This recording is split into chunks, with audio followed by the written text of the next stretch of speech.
Disney Plus, Hulu, and ESPN Plus. This fall, the Disney Bundle has all the action. Holy smokes! Watch live NFL and college football games on ESPN Plus.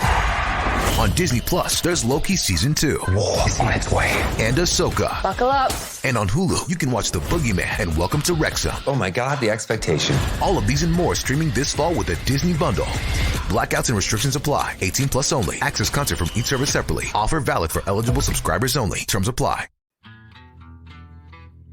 Welcome in Rose City to Soccer Made in Portland. Ryan Clark here with Chris Reifer on this Thursday, September 21st, 2023. It is a slightly cooler day than the day before. The days are getting cooler as fall beckons. Fat times. It is fat times. Rose City. Yeah, it is. It is phenomenal. This is the best time of year, folks. Yeah, it is. This is what we live for right here. Is the September October range. That's right. Of weather in this city. A lot of stuff to talk about the last week or so. Fat times in the soccer world too. Thorns. Yeah, seriously fat times. We got a lot of games that have been played between the two teams. That have been won. Yeah, that have all been won yeah. in the time since we last recorded. The Timbers with 2 wins in Austin and at home last night. Obviously a big win for them against San Jose, one that, propelled them to a point of having won 4 of 6 under Miles Joseph, 4-1-1 under his leadership, and frankly, just looking like a completely different team. This was a team that, of course, if you're a regular listener of this podcast, you know that Chris and I, in our analysis, had pretty much written off pretty close at the point where right before when Gio was fired, and then obviously after that Houston game, it definitely felt like everything bottoming out to a point of no return. But the Timbers are not dead yet. They are very much in the playoff hunt, in the mix, in a very crowded and incompetent Western Conference, as we've talked about. But last night's win in particular was, in the words of Miles Joseph, one of their best performances of the season, front to back, and something that, they can hang their hat on as they continue to work through a busy part of their schedule, which continues on Saturday against Colorado. Yeah, absolutely. It's been a marked difference between what we were seeing in sort of the last few weeks of Gio's tenure and what we've seen in the last few weeks in the beginning of Miles Joseph's tenure. I think you've got to give Joseph a lot of credit for that. I think you got to give credit to the remaining staff, Liam Ridgewell, et cetera, for all of that in getting the team turned around. And I think you got to give credit to the players. It would have been pretty easy, I think, for them and across the board, basically, to kind of look at the situation and say, old boss is gone. Interim boss is, a holdover from the prior administration. This isn't something that we're, necessarily all that engaged in turning around. And frankly, I think that probably would have happened as many times as not in these sorts of circumstances. And to their credit, that's been the reaction has been the exact opposite. They really seem to have rallied around each other and rallied around Joseph and the coaching staff. And they've pulled out more results in the last couple of weeks than they had in the preceding few months. And that's why they are where they are today. Now, to be clear, they haven't made the playoffs yet.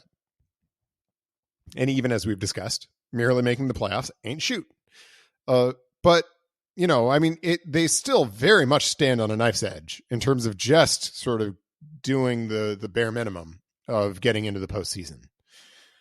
And they've had a little bit of a soft spot in their schedule the last couple of games. Austin's not a team that's playing well. San Jose also isn't playing well. Colorado hasn't played well in 2 years.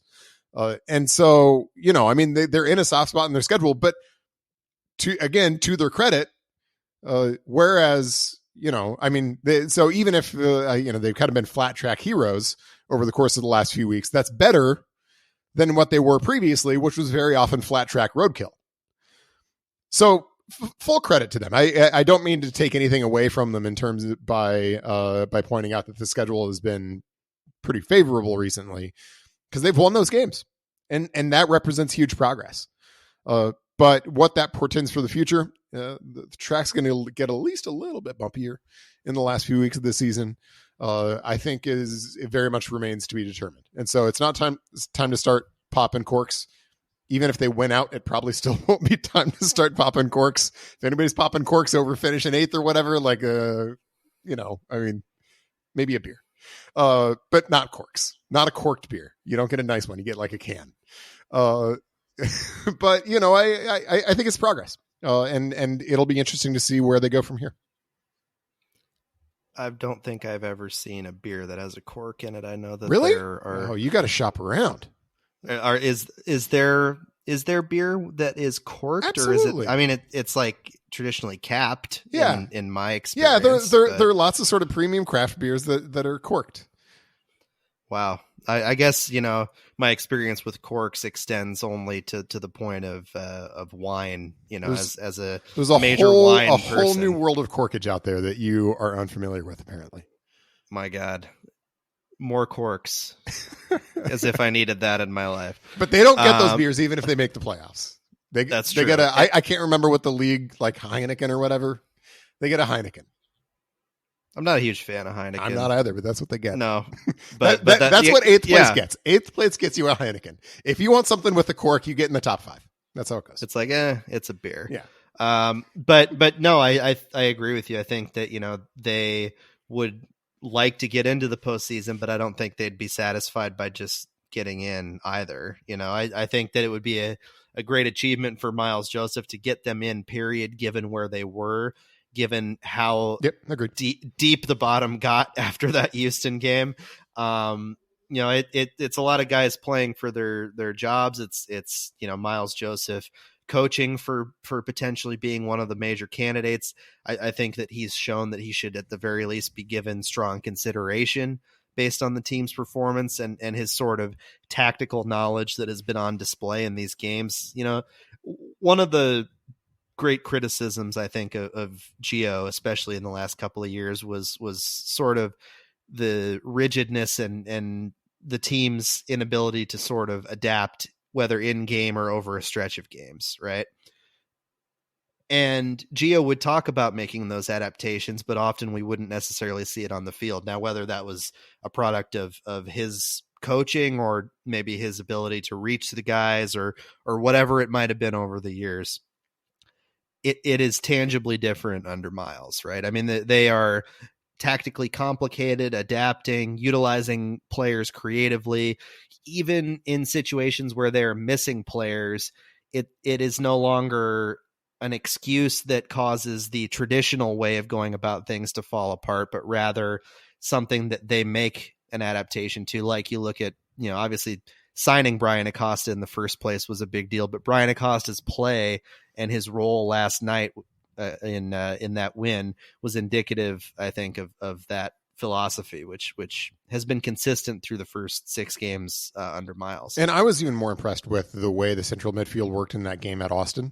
That's not a central midfield that the Timbers would have succeeded with in the past, with Christian Paredes, Santiago Moreno, and Evander sort of in central midfield. That would have been overrun previously, and it wasn't against Austin. They had a little bit of a working into period in that game in the first half hour. But once they started to figure those things out, once they started to distribute a little bit wider and sort of go around Austin's press a little bit, then the game just flipped on its head, and the Timbers pretty well dominated over the course of the remainder of that game. And so, I agree entirely. I am not ready to say that he should or will be a major candidate for the coaching job. And that's not even necessarily a reflection on Joseph. I think this is a club that is in near desperate need of new blood, and near desperate need of, somebody coming in a prominent role who hasn't been sort of through the fires of the last few years, and who can bring a fresh start and a new perspective. They have not done that in the handful of other major hires that they've made over the course of the last year, either on the Timbers or the Thorns side. And I think that's pretty desperately needed. Would my mind change a little bit if the Timbers, went out and ended up, making a serious run into the playoffs? Perhaps. But that is kind of the level for me that he'd have to show. And, it may well be that that Joseph proves that he either should be given a prominent role on the next staff here, or he'll prove his mettle enough to be considered for head coaching positions elsewhere. I think those are both very, very plausible outcomes from this. But unless he really knocks my socks off, and I'm not there yet, my socks are still on. But unless he really knocks my socks off with the turnaround and the way it finishes out, I think the need for a fresh perspective and new blood overrides, even the strong work that we've seen from him and his staff to date. Yeah, I just started putting my socks back on. It's getting colder now. I'm mostly a barefoot man around the house. Put your socks on, people. It's disgusting. Put your dang socks on. Don't be the person that's like on the plane taking their socks off. Have you ever seen that? Oh, it's God, yes, it's happened to me right next to me. It is, yeah, truly sociopathic behavior. It's put your socks on, people. Dangerously crazy stuff. Yeah, look, I think that's definitely a likely outcome, that, Miles proves himself to be a top assistant under the next person, if he's not the hire. I think he would definitely have to do a lot to sort of edge out other names that the team might be looking at.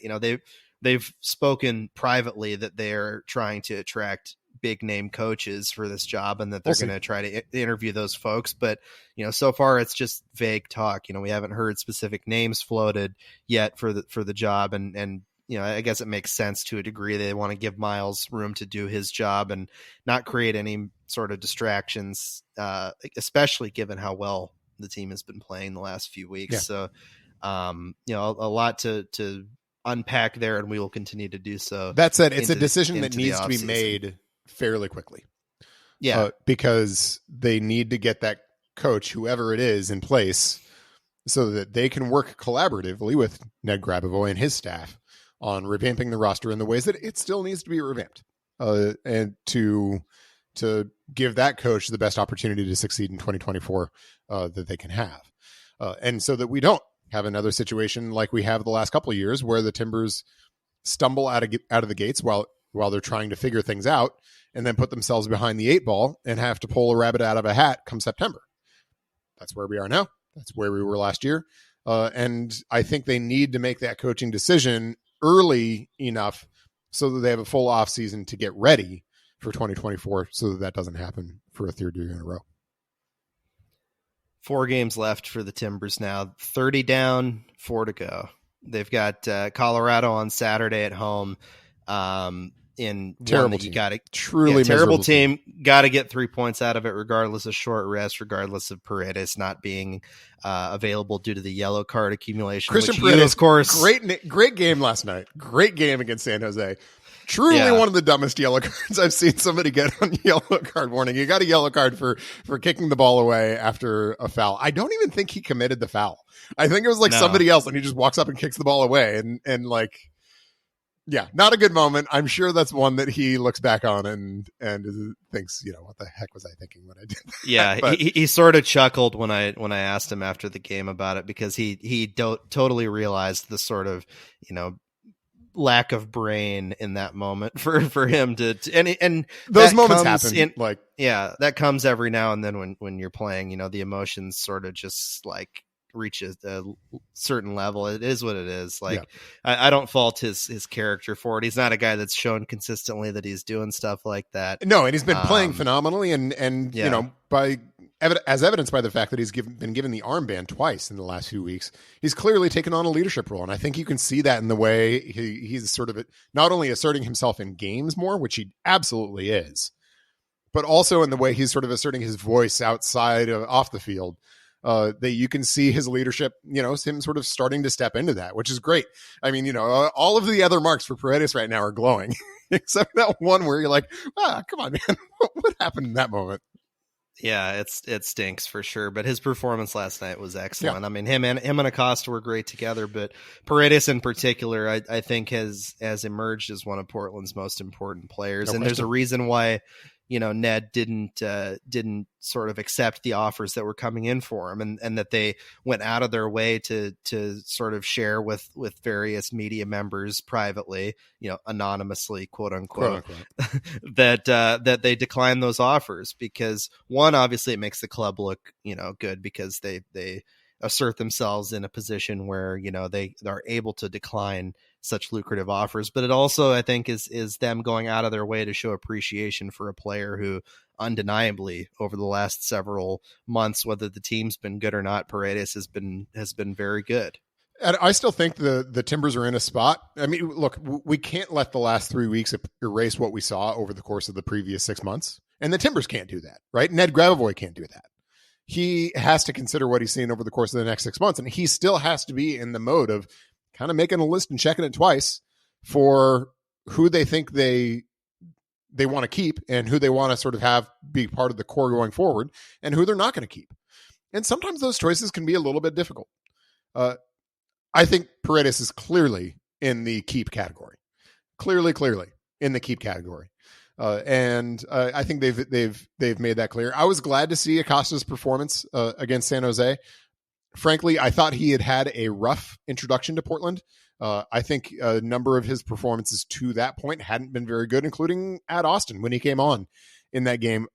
Was really among the most culpable players in giving up the goal that brought Austin back into the game late, as he just completely failed to track a run from, I think it was Driussi, kind of the guy on their team you got to track, right? And he just totally failed to track it, totally failed to pass him off, and he ended up waltzing into the box unmarked. And so to this point, I had been a little bit skeptical, maybe even quite a bit skeptical of Brian Acosta and his ability to, be anything more than a guy who's going to fill a hole here and there. He was a heck of a lot more than a guy who just filled a hole against San Jose. He was fantastic. In every phase of the game, he was fantastic. And that could be one of two things, right? It could be a fluke. He had a good game, but is going to have consistency problems and that's going to bite you. Or it could be a matter of him just getting more comfortable and getting acclimated and starting to find his role within the team and build that relationship with Paredes and with the other guys out there. I think the Timbers very much hope it's the latter, and they're going to need it to be the latter because he is going to be the guy who is going to be the anchor for that central midfield against his former team, Colorado. It would be nice to have a follow-up sort of revenge performance, if that's even a thing. It's usually not a thing, but a follow-up revenge performance against Colorado to show them what they're missing. I just made that a lot more dramatic than it probably deserves. But, that's our job is to create these dramatic narratives. Drama. Narratives are everything when you do what we do. So yeah, I think that's the hope, that it is a matter of sort of acclimating and getting worked into the team as a whole. But I also think it's too early to jump to conclusions about that, even though, the Timbers, he's got to fall somewhere on Ned's list, right? Whether he's a keeper or send away guy, and they don't have too much longer to make that decision. And so, if he impresses over the course of these next 4 games, he may work himself into a place where probably a new contract at an appropriate number. He might work his way into the keep category, but I'm not ready to put him there. Certainly not in pin after just the one performance last night. Yeah, the central midfield is really the area, I think, of focus right now for this team in what has changed about what they've been doing. I think Felipe Mora's play has been great up top. I think that the back line has solidified in a way that, you can rely firmly on guys like Zach and Dario back there. Claudio Bravo, I think, has played better lately, but really the central midfield and how those players are being played and where they are being played is crucial. And Evander, I think, is among that new guy, that stuff. Yeah. Like he new player in the last few weeks. Yeah. He's been completely different in, his approach. He's been different in terms of his positioning. They're playing him a little bit deeper. Yeah. His attitude has improved as a result too. Like he's still a legit playmaker, a very dangerous set piece taker, and somebody who can score a goal extremely casually. Yeah, very casually. Or he almost scored on like a little midair pirouette last night. So that was fed in from Blanca. But he's got finesse and style and skill and, you know, all these things. But the biggest difference in something that Miles Joseph actually spoke about after the game is the defensive work rate and his ability to get stuck in and be a guy that defends in space and makes a difference and wins balls for the Timbers. He was, you know, during the time playing for Gio, he was sort of a stand around and wait till somebody gets me the ball 10. And he wasn't running terribly hard in some of those. And they were often not finding him with the ball. Yeah. And they weren't finding him because like structurally they just weren't able to build out of the back the way that they have been in these last few games. And so he's a different player. And this is, I think, the ideal usage of Evander and his skill set. Now that does present problems for you down the line, questions about, you know, if you retain people like Eric Williamson or not, others who play his position that might make things a little crowded, you know, who have similar, you know, skill sets. They might not be the same players, but, you know, you have to keep that in mind. And so then now are you starting to look at more of a true 10, you know, or are you going to sort of shift Santi into that role as he has, you know, not so quietly desired over the last several weeks? Like the moving parts are interesting in more ways than just like who's going to be back and who isn't. That's obviously going to be a big part of the off season, who they add, who they subtract from the team. But how guys are shifting around within the prism of the team is compelling. Yeah, absolutely. You know, I think this is sort of just one of the rules of good soccer teams. It is extremely rare to find a good soccer team at the MLS level or any level higher that doesn't have a good central midfield. It's just kind of one of those things that you can't hide. If you have weakness in central midfield, you're just going to get eaten alive. And there have been times this year where the Timbers just weren't right in central midfield. I think the balance was all wrong early in the season when they were putting Diego Chara on an island and they had Williamson and Evander running together before Williamson got hurt. I think things were helped at times when Paredes was paired with Chara, but they still had issues sort of at that number 10 spot and figuring out how they were going to use it, how high that third central midfielder was going to play relative to the wingers and the number 9, and how they're going to defend with that third central midfielder. And I think it's just looked just visually so much better to me in the last few weeks, in the way Joseph's been doing that. And largely they've gone to exactly what you described, bringing all three of the central midfielders underneath the wingers, playing more of a true 4-3-3. Whereas I think the Timbers sort of flirted with things that were 4-2-3-1 and even at times 4-4-2 based, under Gio. I think it's been more of a true 4-3-3, and I think it's really worked. Now, there are issues with defending in a 4-3-3, especially. The Timbers have been benefited greatly over the course of the last few weeks by the fact that their wingers have still been pretty well stuck in defensively, especially when their side fullback for the opponent has been pushing on. And they've gotten that work out of Santi Moreno and Dairon Asprilla and Jimmy Chara and all those guys, which you really need. Because if you don't have that, the 4-3-3 and especially the central midfield really quickly turns into sort of an unbalanced defensive set that is pretty easy to overload. And they've done a good job of managing those situations and making the rotations and having the buy-in from their wingers to defend when they need to cover up those sort of just fundamental inherent frailties in the 4-3-3. But there's going to be a big question about how to do it against Colorado, right? You've got to figure that it's going to be that they're going to play Acosta at the 6. And then I think it's likely to be Jimmy Chara and Santi Moreno joining him in central midfield would be my guess. And, you know, I mean, look, there's not a ton of defense in that. Certainly Acosta is capable, at least at times. We'll see how often those times are, of being that defensive presence. But between Moreno and Jimmy Chara, those aren't guys who traditionally have defended a ton. Certainly not nearly as much as somebody like Paredes would. And so whether they're going to be able to keep that balance in the game against Colorado is a question. Whether it's going to matter because Colorado is incompetent is another question. And, those are sort of the questions moving forward. But I've been impressed with the way that central midfield unit has operated over the course of the last few weeks under Miles Joseph. And I think that's a huge part of why they've been harder to break down. I think that's a huge part of why they've been able to spark a few more of those counter-attacking situations, and they've been able to solve some of those problems mid-game. A lot of times when you're solving problems, it's because of intelligence in your central midfield. It's because your central midfielders who are getting on the ball in those post-defensive moments are figuring out where to distribute to, are figuring out where the spots to go are. And that's how you solve problems. And so I think that's been a huge part of why they've been better over the course of the last few weeks. And I hope to see it carry forward. Whether it will or not, I think that's what we've got to stay tuned to watch, knowing that the season still very much hangs on a knife's edge.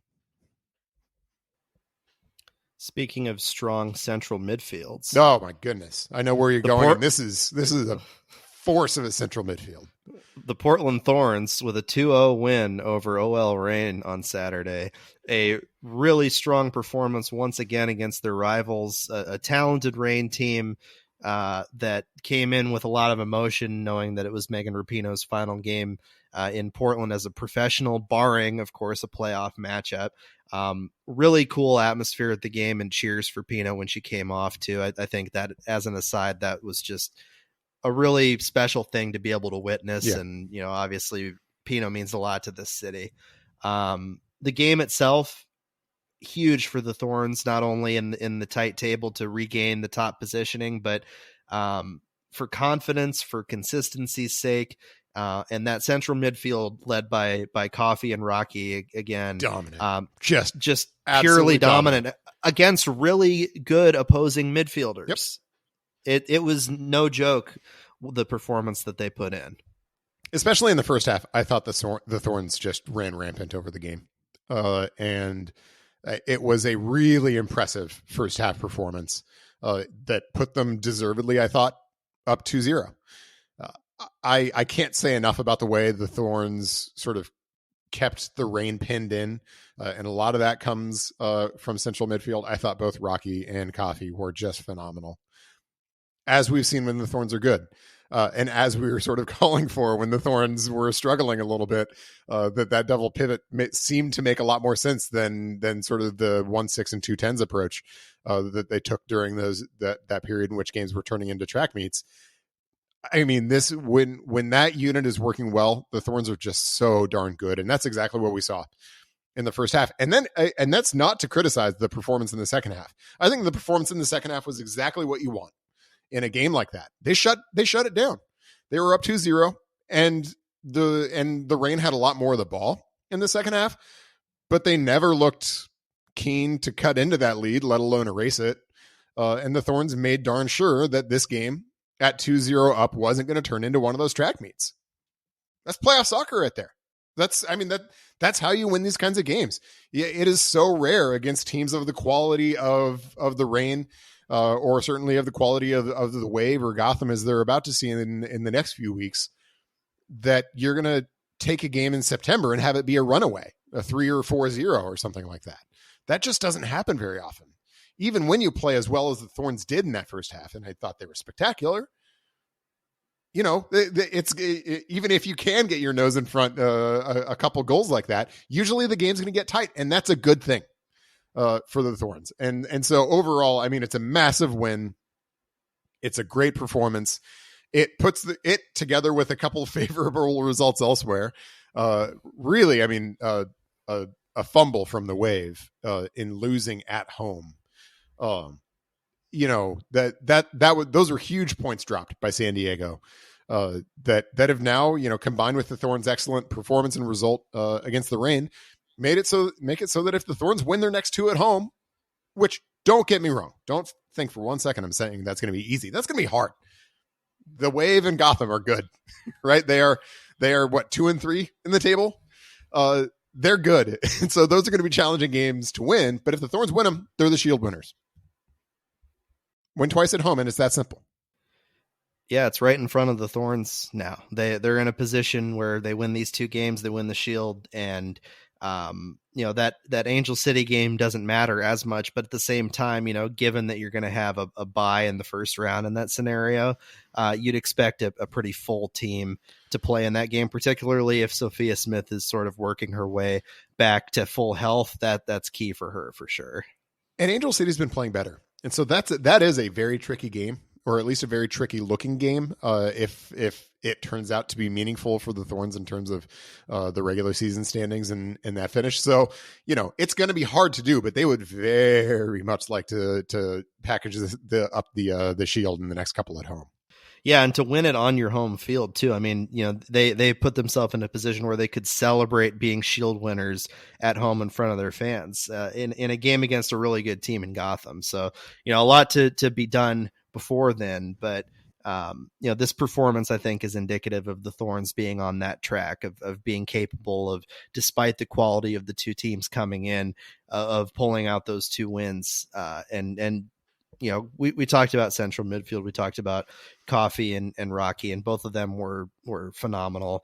The ball from Coffee in particular that went into Rodriguez, who played it to her left to Sugita for that first goal, was, as usual from Sam, just an otherworldly set piece ball. And Rocky with such a heady play to leave it for Hina. Not every player would do something like that and not try to take a whack at the goal herself, which would have been a tougher angle, than obviously just leaving an easy one for Hina. But Morgan Weaver is the player that I really want to highlight from that game, and somebody that, with Sophia, with Sam Coffey, is to me among the MVP candidates in NWSL this year. She has Will they hurt each other? They are hurting each other. Look, if she was on a team that didn't have Sophia Smith, I think Morgan would be one of the favorites. But I think now, you could see her placing like 5th in the voting,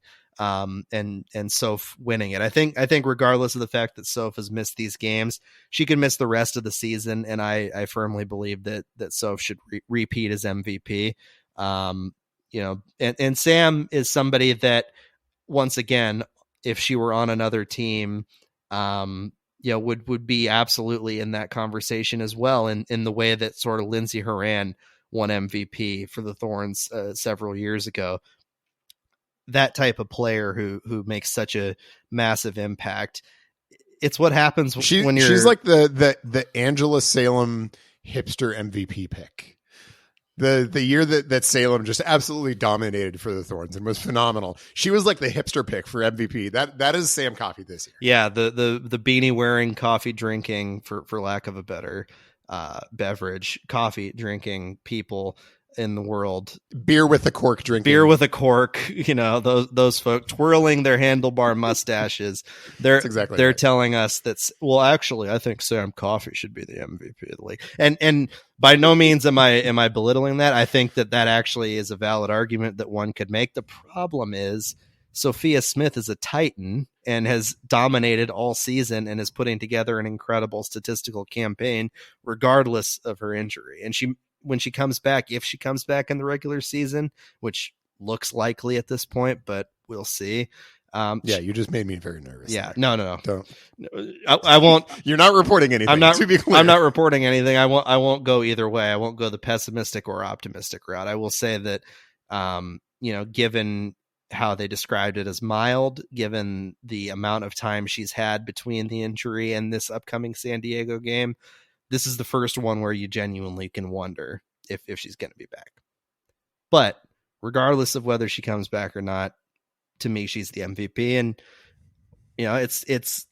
it's great to play with somebody like that. But also, I think people like Morgan and Sam sort of suffer for lack of credit because of being on a great team and because of being on a great team with great individual players like Soph.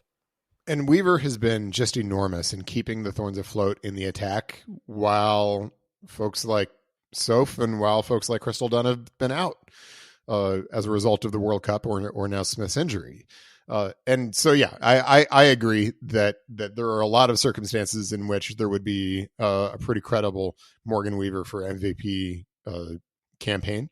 I think, I think any of them, including probably Smith, can most be helped in their MVP campaigns by the Thorns going out and winning the Shield. If the Thorns win the Shield, I think it's going to be one of them, and I think I know which one of them it is. It'll be Soph. Yes. Not to spoil it, but kind of to spoil it. Yeah, spoiler alert. The Thorns made a signing, if you can believe it, with 3 games left in the season. Weird timing. Finding ways within the NWSL rules to bring somebody in, and forgive me on the pronunciation, Rika Siveka. She is from Denmark. That was my attempt at speaking with a sort of Danish flair. I won't correct you, but somebody else might. Yeah, she would. She wants to just go by Ree, so that'll be easy enough for folks than what I attempted there. But she's somebody that's a center back, outside back, versatile defender, 27 years old, played in the WSL for Everton for 3 years. Genuine like depth and experience that adds to what is already, I think, a strong position group for the Thorns. But with the expansion draft coming up this offseason, with questions about like how many minutes can you play Becky Sauerbrunn in the playoffs without running her into the ground too hard and trying to be safe with her injury, coming off of a heel injury, which is like one of the worst possible places to have an injury as a soccer player. It's a good signing and something that I think that, Karina LeBlanc would have probably liked to get done earlier, just to have more time for Ree to sort of show herself in the last few games of the season and have that trial run. But at the same time, she's still going to be there for these 3 big games. She might see a few minutes here and there. And she's an insurance policy in a lot of ways too. And it ties directly into that expansion draft where the Thorns, as talented and deep as they are, they can only protect 9 players. And you got to think, given the talent and depth of this Thorns team, a lot of these players who are not protected are going to be poached inevitably, whether it's, older, more experienced and veteran players that are they can only names. lose 1, right? I don't remember. In the expansion draft, is it 1 or 2? It may be multiple. I don't know off the top of my I don't think they can lose more than 1 or 2. Usually if you get 1 or 2 taken, then you're protected. The rest of your roster is safe. That would be ideal for them then. Yeah. But so either way, you think about Mangus being out of contract, Becky Sauerbrunn being out of contract, both Portland people through and through and people who love this team, but there are opportunities that could pop up for either of them elsewhere, or they could step away from the game. We don't know at this point. Yeah. Just the timing makes it weird, right? I mean, 3 games left in the season. They're all extremely high leverage games at this point. You kind of have to plan that way. Maybe the third one becomes less so if you win the next 2. But, you sort of have to plan as though they're all really high leverage games. And those are just difficult games to bring somebody new into, especially in a position like center back. So, the timing is strange. The contract she signed for the remainder of the 2023 season, guaranteed, and then has an option for 2024. So, ordinarily you'd say that kind of a signing, you'd be like, okay, well, the next few weeks are basically a glorified trial, right? Sort of we'll see what's there. And if there's something there, we'll bring it back for 2024. I'm not even sure there's really that much of an opportunity left to have that kind of a trial and to sort of get those sorts of opportunities. So, this may be one that they're kind of thinking, yes, we are going to exercise the 2024 option. And that's a little bit of a foregone conclusion. But, for mechanics reasons, and to be clear, we don't know. There's a lot we don't know about MLS rules. There is a lot more we don't know about NWSL rules. It is basically a total black box. But there might be just sort of reasons, why that option is there, but they are nonetheless planning on exercising it. Or they're just planning to assess her primarily in training. But it's strange timing. It's extremely late in the season to make this kind of a signing, which, you would ordinarily expect to be, if not a starter, a rotation player, just given her international pedigree and experience in really credible leagues abroad. But, there's just not a lot of time to bring a player like that in. So we'll see how it ends up playing out, but it's a little bit of a head scratcher in terms of when it's happening. there's a lot of things that go into, finalizing these type of deals. You think about what happened with the Timbers last year with Juan W. Mosquera, somebody that came in pretty much at the tail end of the year. And, he showed himself to be a really talented and important player that this year has been great for them. Different sort of player. Obviously, he was really young when he came to the Timbers. Ree is sort of a veteran player that you're kicking the tires on after several strong years in the WSL. For those who are curious, I guess, about how the rules apply in terms of the signing, I was actually able to figure out what the rule was that allowed for this to happen. Yes, I am here for NWSL rules content. Despite the lack of transparency that exists with the NWSL with regard to so many rules and policies, the one that applies here, and the reason why Karina LeBlanc and company were able to do this, was that she was out of contract from Everton during the most recent transfer window, which ended obviously weeks ago. Because of that, because the fact she was out of contract during that window, she could be signed at any point essentially after that window. And the signing didn't get across the finish line until basically now.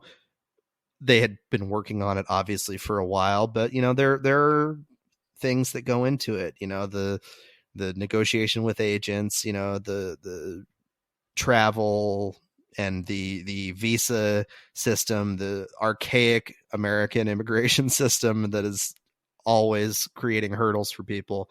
There's a lot of factors there. And it sucks that obviously she wasn't able to be here earlier in the season to have a longer trial run, but she's here and she's somebody that adds depth and a sort of insurance for this postseason run. And from what I've heard, she is in love with sort of the Thorns organization and what they represent for women's football sort of on a global stage. Like, she came to the game against OL Reign and watched it from, I believe, a box seat and was blown away because obviously there were 25,000 people here and it was an amazing atmosphere. But, that even in the WSL, a lot of times they aren't necessarily getting those type of atmospheres and sort of feelings around the clubs. But she was enamored with it. And I think people like that who can maybe factor into the long term as sort of culture fits, that's a big deal for the Thorns, regardless of how it sort of shakes out in terms of personnel. Yeah, and hopefully she sort of steps right in and is able to make an impact, at least demonstrate through training or otherwise that she's going to have a place in the team going forward. I think that's the hope. I think just from the outside, it's a little bit difficult to know sort of what to expect. Just because of the timing and the nature of the contract and the like. This could be somebody who is here for a few weeks and we never hear from again. Or she could become somebody who's a mainstay and is here for quite a while and could be a central part of the 2024 Thorns. Who's to say? At this point, shrug shoulders. We got three games left now for the Thorns. This game against San Diego on the 30th, the game at home against Gotham 1 week later, and then on the road at Angel City 8 days after that on October 15th. Then it's playoff time, baby. Then in all likelihood, the Thorns will have a home game to essentially get into the championship. But given how tight everything is, nothing is set in stone yet. Obviously, things going the opposite direction mean a far more difficult path for the Thorns to repeating as champions. The window for building the dynasty is something that we have sort of talked about before. I think it may be more limited in certain respects in the short term than folks might think, given the dominance on the field the Thorns have experienced, because they're in this coming off season could be a number of changes and potential retirements or departures or whatever that, change the sort of veteran nucleus of this team. You think about players like Menges and Sauerbrunn being out of contract. Now, I'm not saying necessarily that, I've heard one way or the other that they're, going to be shipping off, but, Crystal Dunn is out of contract too. There's veteran players on this team who, Christine Sinclair, she has not announced her retirement, but I would think that she's probably got one more year with the Thorns, barring any sort of surprise there. And I'd be shocked if she went to play for another club in her career. But you have this young core, you have this, incredibly talented young core in Sophia Smith, Sam Coffey, Morgan Weaver, and the like. Bella Bixby factoring into that mix as well. That to me are the no doubters when it comes to protection in the expansion draft, as we talked a little bit about off air. But those veteran leaders and sort of what they mean to the nucleus of the club is significant, and finding a way to navigate not only, potentially losing one or more of those players in the off season, but also, hanging on to and extending with big dollar bills, the players that you have, like Soph, like Sam, like Morgan. Yeah. That is essential. I think they did a good job, locking in a player like Reina Reyes after a strong rookie year. And she seems, as some people had put it, like the heir to Kling on the outside back spot. Kling is probably got another year or two herself, but Reina fits right into that timeline, and doing that, making sure that they navigate the sale well enough to lock in those contracts that are being negotiated and soon enough. Yeah. Especially Soph's, because, we've talked about it. Soph has 1 year after this one left on her deal. And that's the big one that you circle a million times over with a big red marker. So can't let her enter a contract. Yeah. Absolutely cannot do. But the others are crucial too, for sure. The others are crucial. But I think it that is sort of the point, though, which is the reason I think you can make the claim that the Thorns may nonetheless be able to sort of carry over. There's always bumps when you're sort of in a generational transition, but there's reason to think that a generational transition for the Thorns could go as smoothly as it possibly can, because you have that core. I mean, my goodness, if you're able to lock down for multiple years a core of Sam Coffey, Morgan Weaver, and Sophia Smith, you're going to be good. Like, there are not many teams in the league that can match up player for player with that core. And that makes it a lot easier to put pieces around them to help them succeed and to build out the team. So, I agree that they are definitely going to have important players to replace over the course of the next few years. Crystal Dunn's a phenomenal player. Becky Sauerbrun's an amazing player. These aren't hot takes. And they're going to have to find people to step into those roles, if and when they leave, whether it's after this year or next year or when they retire. But it's a lot easier to do that when you've got Sam Coffey, Sophia Smith, and Morgan Weaver locked in for the long term. And so I think that's why, for me, getting that core bought in and locked in contractually for the long term is a nearly co-equal task to going out and building a training facility for the long and I guess medium term health of the club. Right. And the sale is something that, obviously lingers in the back of everything, right? And is expected to be not even in the back. It's like in the front of everything. Yeah. It's when a lot of people who pay attention to the Thorns casually on the outside think of the Thorns, they're thinking about the sale right now, right? They, other NWSL fans who are not necessarily watching every Thorns game, but might be keeping up casually. That's probably one of their first questions. And at this point, we are where Jessica Berman said we were about a week or two ago. And that is that, it's expected to be completed by the end of the year. We don't know the name or names of the principal owners or ownership groups. At this point, it's a big question mark, and who those people are and the position that Paulson and company put them in to sort of hit the ground running on that training facility is big. But the personnel thing is just as big as you said.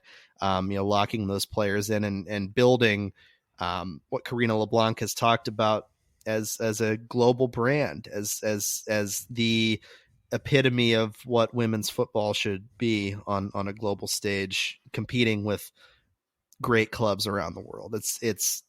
It's here for the taking. Absolutely. Yeah. Despite all of the BS that the players have had to go through over the last couple of years, having to answer for all of these things that were not their fault and endure the stress of dealing with all of those issues and power through and experience loss and heartbreak and the pains of, you know, trying to establish yourself in this way.